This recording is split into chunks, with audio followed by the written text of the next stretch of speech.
Ini adalah berita tentang Zakaria, kisahnya Zakaria dan rahmat Allah untuk Zakaria. Dzikru rahmati rabbika abdahu Zakaria. Hafalan yang kita punya, ilmu yang kita punya, semuanya adalah anugerah dari Allah, bukan semata-mata dari perjuangan kita.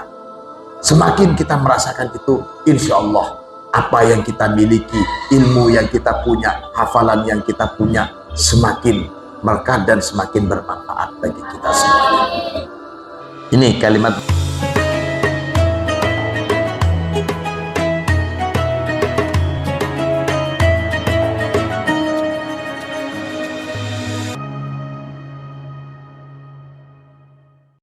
Bismillahirrahmanirrahim.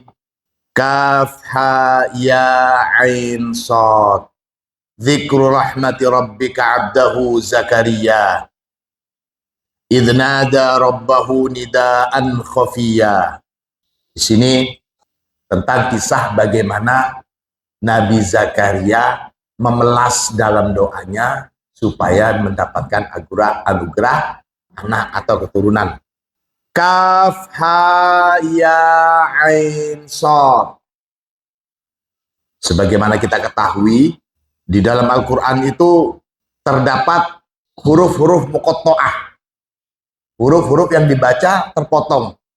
Ada istilah ismul harfi atau asma'ul huruf, ada juga istilah musammal huruf atau musammiyatul huruf. Ismul harfi itu ya ejaannya, alif, ba, ta, dan seterusnya. Sementara musammiyatul huruf itu ketika huruf-huruf telah disusun dan menjadi satu bacaan.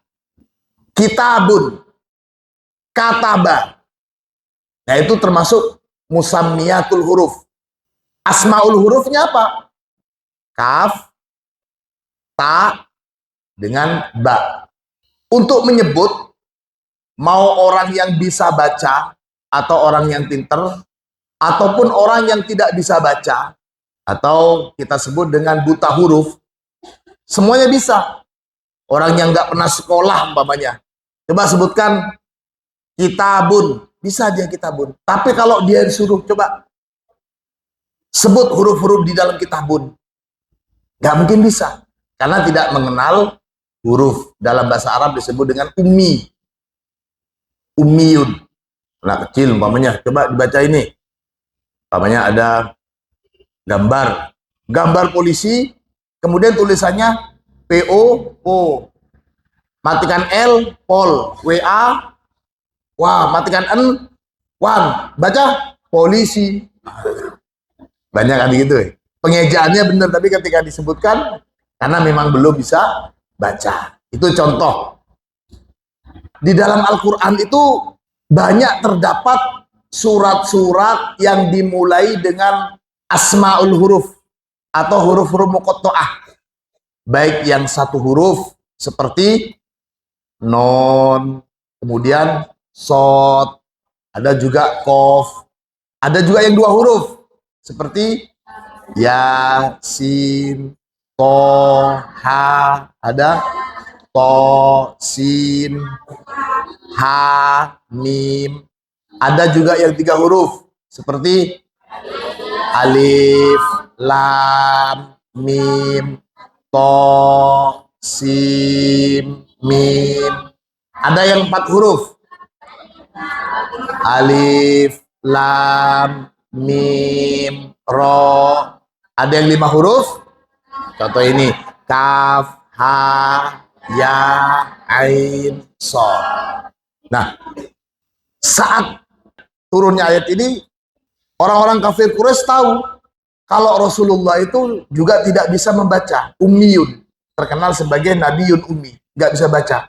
Maka ketika Rasulullah bilang alif, lam, mim, itu memang asli dari Allah seperti itu. Dengan huruf yang sama, alif, lam, mim, kemudian diteruskan nasroh, alam, nasroh. Hurufnya sama. Tapi terkadang Rasulullah menyebut Alam nasroh. Nggak bilang alif, lam, mim, nasroh. Tapi alam nasroh. Dan inilah salah satu poin kewajiban kita di dalam baca Al-Quran itu harus disimak, mendengar betul. Mana yang dibaca alif, lam, mim, mana yang dibaca alam. Mana musammiyatul huruf, mana asmaul huruf. Termasuk kaf, ya, ha, ya, ain, sod. Ini namanya asmaul huruf. Kita mungkin nggak nyambung. Apa sih maksudnya? Kaf, ha, ya, ain, sod. Zikru rahmati rabbik. Pemanaan-pemanaan ini hanya diketahui oleh Allah dan Rasulullah. Jadi kalau kita menerjemahkan ayat-ayat seperti ini, kita cukup wallahu wa rasuluhu a'lam. Ini kaf, ha, ya, ain, sod. Zikru rahmati rabbika abdahu Zakaria. Hadza ya Muhammad, zikru rahmati rabbika abdahu Zakaria. Penyebutan rahmat Tuhan kamu kepada hambanya yang bernama Zakaria. Atau hadza ya Muhammad, khobaru Zakaria wa qissatuhu wa rahmatullah. Ini adalah berita tentang Zakaria, kisahnya Zakaria dan rahmat Allah untuk Zakaria. Ini zikru rahmati rabbika abdahu Zakaria. Idnada rabbahu nidaan khafiyya. Idnada, ingatlah ketika nada, berdoa siapa Zakaria rabbahu kepada Tuhannya, nidaan khafiyya, nidaan dengan suara khafiyan yang lirih atau lemah lembut, yang gimana bahasa kita, ya sudah nggak mungkin lagi punya anak, sudah tua sekali, istrinya juga mandul. Qala, berkata siapa Zakaria, Rabbi, wahai Tuhanku, wahanal admu, wahana telah lemah, melemah, al-admu apa tulang, minni dariku, wasta'ala, dan ista'ala itu mana aslinya menyala, maksudnya di sini memutih, wasta'ala dan memutih, ar-ra'su apa kepala, syaiban titik-titik uban, syaiban. Kenapa itu nasab? Nah, berarti syaiban itu nasab karena apa? Nasab tamyiz. Nah, itu. Wahanal admu minni wasta'ala ar-ra'su syaiba. Walam akun, walam dan tiadalah akun ada siapa aku, bidu'aika dengan berdoa kepada engkau, Rabbi, wahai Tuhanku, syakian, kecewa atau susah.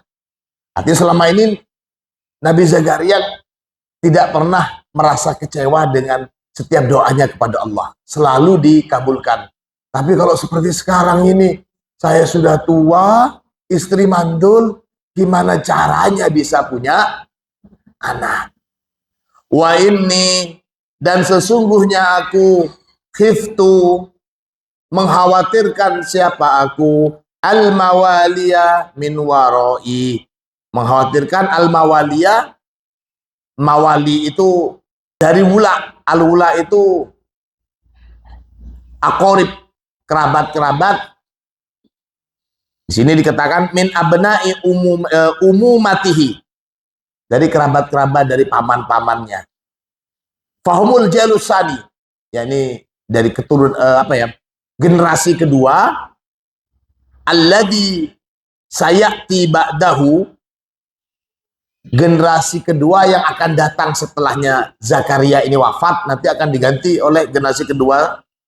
Wa yakhafu ayyahmilu al-manhaj wa dinallah min ba'di. Nabi Zakaria itu khawatir nanti ketika Nabi Zakaria sudah nggak ada, terus penerusnya itu loh, dari kerabat-kerabatnya yang memang tidak punya keahlian, tidak punya kepakaran untuk meneruskan ajaran dari keturunan dari Allah melalui para nabi-nabi Bani Israel. Ini dikatakan, wa inni khiftul mawaliya min warai wa kanat imraati akhir. Dan ada siapa istriku akhiron, mandul. Fahab maka anugerahilah aku. Fahab maka anugerahilah li untukku min ladungka dari sisimu ya Allah waliyan, seorang anak. Allahumma, ya Allah birahmatika astagis, ya Allah dengan rahmatmu astagis, aku memohon pertolongan. Kenapa? Lihat, ada istilah min ladungka birahmatika ya arhamar rahimin. Dengan rahmatmu ya Allah, tolong aku, mudahkanlah hafalanku, mudahkanlah iniku. Jadi maksudnya begini anak-anak, perhatikan. Kita merasa tidak pantas untuk diberikan lagi oleh Allah. Terlalu banyak nikmat Allah, terlalu banyak dosa yang kita lakukan. Jadi kita nggak pantas. Kalau seperti kalian umpamanya minta ke orang tua kalian. Orang tua kalian adalah anaknya. Pak, Bu, minta uangnya. Merasa pantas karena kalian anaknya. Tapi kalau kalian sudah merasa banyak salah, nggak berani. Terutama kepada Allah kita merasa khudu sekali. Ya Allah, saya nggak pantas minta ke kamu.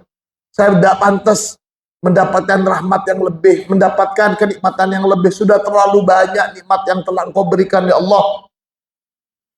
Birahmatika ya a'tini, maka dengan rahmatmu ya Allah, dengan sifat Rahman Rahimu berilah. Bukan karena memberi kepada yang namanya Zulfan ini, tapi memang Engkau adalah Rahman dan Rahim.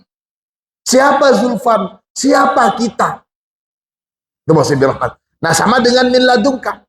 Min ladungka, ya Allah, saya sudah tua sekali, sudah nggak fit badan, tulang-tulang sudah pada remuk semua. Istri saya mandul ya Allah. Fahabli min ladungka waliyan, fahabli, maka berilah aku ya Allah min ladungka, dari sisimu, waliyan, seorang anak. Karena kalau umpamanya memberikan anak sesuai sebab akibat, nggak mungkin. Kalau umpamanya memberikan kepinteran karena belajar, nggak mungkin. Porsi belajarnya cuma 2 jam atau mungkin jarang sekali. Kalau umpamanya dikasih anugerah menghafal Al-Quran dengan baik, nggak mungkin. Karena derasnya males-malesan, yang lainnya deres tidur. Nggak mungkin saya bisa mempunyai hafalan yang bagus ya Allah. Fahabli min ladunka hifdan, faj'alni min ladunka ahlal Quran. Jadi murni karena Allah. Kalau ada istilah ilmu laduni, ada juga hifdon, laduni, laduniyat. Termasuk seperti itu. Hafalan yang kita punya, ilmu yang kita punya, itu harus kita semakin meyakini semuanya adalah anugerah dari Allah. Bukan semata-mata dari perjuangan kita. Semakin kita merasakan itu, insya Allah, apa yang kita miliki, ilmu yang kita punya, hafalan yang kita punya, semakin berkah dan semakin bermanfaat bagi kita semuanya. Ini kalimat maksudnya min ladungka. Fahabli min ladungka waliyan. Yarisu, yang mewarisi. Apa wali? Anak ini mewarisi ni aku. Wa yarisu, dan mewarisi min ali Yakub, dari keturunan Yakub. Waj'alhu, waj'al, dan jadikanlah ya Allah hu, pada wali anakku itu, Rabbi, wahai Tuhanku, rodiyan, yang diridhoi. Ridhoi anakku itu ya Allah. Setelah Nabi Zakaria berdoa dengan suara yang sangat lirih, merasa nggak mungkin bisa punya anak kecuali betul-betul dianugerahi oleh Allah. Berdoa di mihrab tempatnya Sayyidah Maryam di sana. Fanadathu, fanadat, maka menyeru atau memanggil hu, kepada Zakaria. Ini terusannya malaika. Alfa, adapun huruf fa dalam kalimat fa itu, fanadathu, huruf fa-nya itu apa? litartibi wat ta'kid. Itu huruf fa yang bermakna berarti at-tartib wat tartib. Tartib itu berurutan. 1, 2, 3 itu urutan. Wat ta'kid. Wat ta'kid itu mudahnya kita bisa artikan summa kemudian. Setelah makan, kemudian kenyang. Nah, itu. Ta'kid itu maksudnya. Wa tufidu fauriyatal ijabah. Wa tufidu dan berguna apa fa ini? Fa at-tartib wa ta'kid itu fauriyatal ijabah pada spontanitas jawaban itu. Fauriyatal ijabah. Gus, maaf Gus, mau izin ini sebab ada masalah. Oh ya, enggak apa-apa. Nah, itu fauriyah. Kalau umpamanya maaf izin, oh, kepala sekolah dulu kamu ke walinya dulu. Nah, itu kan masih belum fauriyah itu. Kamu lihat, izin dulu ke pengasuh kamarnya, izin dulu ke bagian kesehatan. Gus, maaf Gus, mulai semalam gigi saya nyut-nyutan mau ke dokter. Ya, langsung. Nah, itu fauriyah. Allah menyuruh malaikat mengijabah doanya. Enggak diminta atau enggak disuruh untuk mencari sebab lain supaya punya malaikat diperintahkan oleh Allah untuk menjawab spontan. Tidak disuruh nyari sebab lain untuk punya Contohnya, kamu mau punya anak, yo rabi mane. Nah, enggak. Bojomu mandul, yo rabi mane. Nah, enggak disuruh gitu. Fanadathul malaikatu wa huwa qaimun yusalli fil mihrab. Amun urida bihi khosun. Jadi kalimat ini bermakna am. Tapi urida bihi khos. Jadi enggak semuanya yang istrinya mandul, kemudian suaminya sudah tua atau mungkin impoten atau mungkin memang sudah secara medis nggak bisa punya anak, kemudian datang ke sana bergeluh kemudian bisa dapat spontan anak, ya enggak. Ini cuma khusus. Sama dengan kekhususan Sayyidah Maryam bisa punya anak tanpa suami. Jangan pernah percaya kalau ada wanita yang mengaku titisan Sayyidah Maryam. Punya anak, mana suami kamu? Entahlah, saya beberapa bulan ini bermimpi dengan Sayyidah Maryam. Kemudian saya punya anak, tapi entahlah suami saya. Saya nggak punya suami. Ya nggak percaya, itu nggak ada. Itu khusus untuk Sayyidah Maryam. Annallaha yubashiruka biyahya. Sesungguhnya Allah yubashiruka memberikan kabar gembira. Siapa Allah? Kepada kamu biyahya dengan kelahiran seorang anak yang bernama Yahya. Waliban biasanya hina ketika yusammi menamai al-aba siapa bapak-bapak wal ummahatu dan ibu-ibu auladahum pada anak-anak mereka fa'innahum maka sesungguhnya mereka bapak-bapak dan ibu-ibu ini yusammuna memberi nama siapa bapak-bapak dan ibu-ibu para orang tua gitu maksudnya.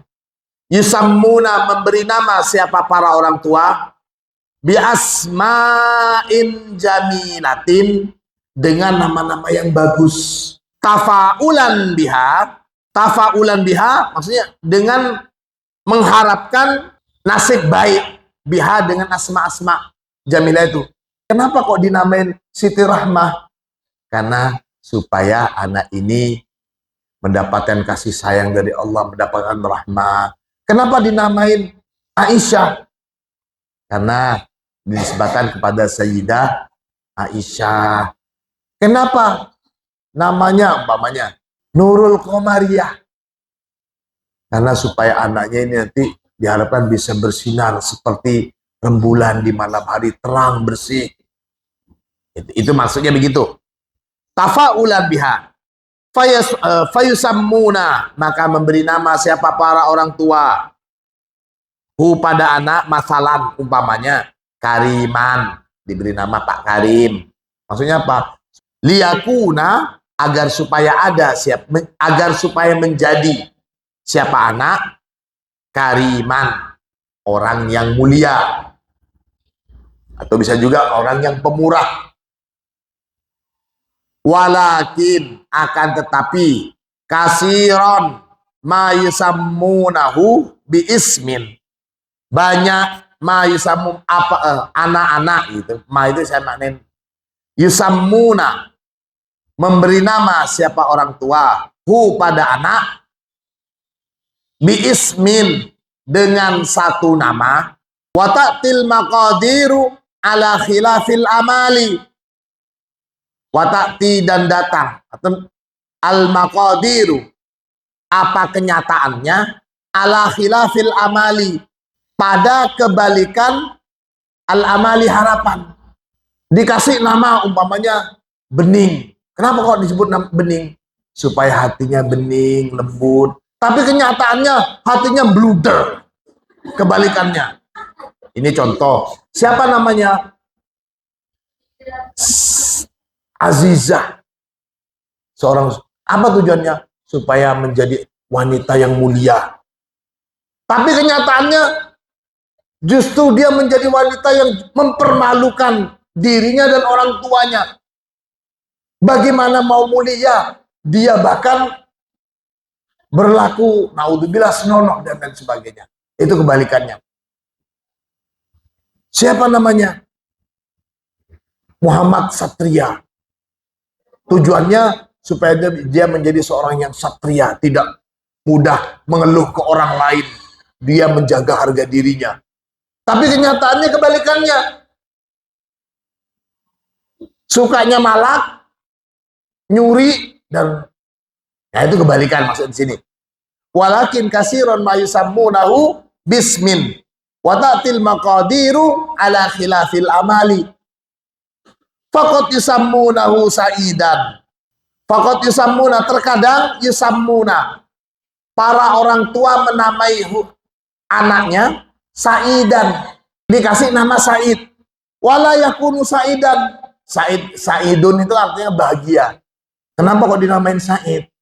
Supaya dia bisa bahagia, baik di dunia dan di akhirat. Tapi kenyataannya gak bahagia, susah terus kehidupannya. Itu kenyataan.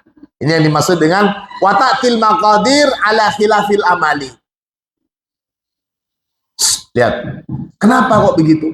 Karena yang memberi nama itu adalah manusia yang tidak pernah tahu takdir dan tidak tahu masa depan anaknya. Hanya berusaha, yang menentukan adalah Allah. Itu nama. Nah di sini walakin, akan tetapi, mada yahdusu hina yusammillahu ta'ala. Kira-kira apa yang terjadi kalau Allah langsung yang memberi nama? Seperti Yahya. Langsung disebut di dalam Al-Quran Yahya. Namanya langsung dari malaikat, dari Allah melalui malaikat. Yubassiruka biyahya. Itu. Fahina yusammihi. Fahina, maka ketika yusammi, memberi nama, hi, pada maulud, pada anak, Allah Ta'ala, siapa Allah Ta'ala? Yahya. Apa artinya Yahya? Hidup. Dalla, menunjukkan, apa nama? Ala annahu, bahwasanya Yahya ini saya isu, akan hidup. Siapa Yahya? Hayatan daimah, dengan kehidupan yang abadi. Yang dimaksud dengan kehidupan abadi di sini bukan sekedar kehidupan di alam ini, tapi meskipun dia sudah mati, namanya tetap hidup. Itu namanya hidup, kekal abadi. Fala budda ayyuktal liyakuna syahidan. Fala budda, maka tidak boleh tidak ayyuktal, untuk dibunuh, liyakuna, yuktal, untuk diperangi gitu, liyakuna, agar menjadi syahidan, seorang yang syahid. Fahaula, maka adapun mereka, orang-orang yang namanya terus dikenang, mereka para syuhada itu, humul ahya alad dawam, mereka itu juga hidup selamanya. Alladzina, mana Allah Ta'ala, alladzina, mereka itu orang-orang yang mana melarang. Allah Ta'ala, siapa Allah Ta'ala? Annakula alaihim amwat, melarang untuk mengatakan siapa kita, alaihim atas mereka, amwat, amwatun, orang-orang yang sudah mati. Jadi nggak boleh menyebut mereka yang mati syahid itu dengan sebutan orang yang sudah mati. Sebagaimana firman Allah, wala taqulu, dan janganlah menyebut, janganlah mengatakan siapa kamu, liman yuktal, bagi orang yang terbunuh, fisabilillahi, di jalan Allah, amwatun, sebagai orang yang sudah mati, orang-orang yang sudah mati. Bal, akan tetapi, ahyaun, mereka hidup. Walakin, akan tetapi, la tash'uruna, kalian tidak merasakan. Wahatta mana'an nahsiba, wahatta, dan bahkan mana'a, melarang. Siapa Allah? An-nahsiba, an-nahsibahum, pada mengira siapa kita. Lihat, bukan cuma dilarang untuk menyebut sudah mati, tapi an-nahsiba, kita mengira kalau dia sudah mati pun itu dilarang sama Allah. Bilang mati, sudah mati, yang mati saya mati dia, itu nggak boleh. Mengira sudah mati saja nggak boleh, apalagi mengatakan sudah mati. Ini yang maksud. Sebagaimana firman Allah, wala tahsabanna alladzina qutilu fi sabilillah, wala tahsabanna, dan janganlah, ini nunnya nun taukid lagi, dan sungguh jangan, dan janganlah mengira siapa kamu, alladzina qutilu, pada orang-orang yang terbunuh, fisabilillahi, di jalan Allah, amwatan, orang-orang yang sudah mati, bal ahya'un 'inda rabbihim yurzakun, akan tetapi mereka hidup di sisi Tuhan mereka, yurzakuna, dan diberi rizki, mendapatkan rizki. Summa ya'ti hadzal nabi, wallahu a'lam bishawab. Mudah-mudahan ilmu kita bermanfaat. Al-Fatihah.